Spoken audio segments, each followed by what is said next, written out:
pourront s'en inspirer pour faire ce coup d'état citoyen, ne plus communiquer sur le négatif, mais sur les solutions, sur ce qu'on peut apporter, et c'est ce que vous avez fait formidablement.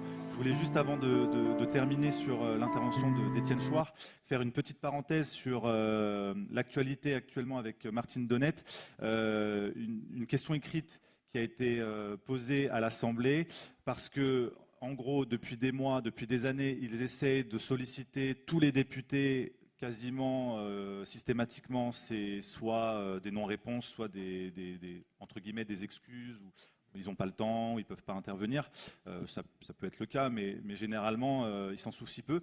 Ils ont eu l'intervention de 2 députés récemment, donc M. Dupont-Aignan et M. Diard, et ils vont nous dire rapidement en quoi c'est important. C'est important parce que, comme dit Monsieur Vaux, c'est vrai quand vous dites que de toute manière c'est le foncier qui les intéresse le plus.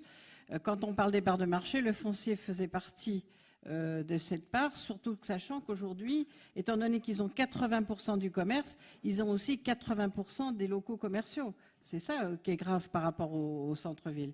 Mais la question écrite, c'était que quand on fait des recours, quand les commerçants font des recours, leurs arguments ne sont pas pris en compte par les CDAC et les CNAC. Et quand vous allez au tribunal, le tribunal ne juge que les considérants des CDAC et des CNAC. Et la question écrite portait sur justement la substitution des motifs. C'est-à-dire que nous, quand on disait « ça ne respecte pas le PLU, ça ne respecte pas le SCOT », la CNAC ne veut pas le prendre en compte.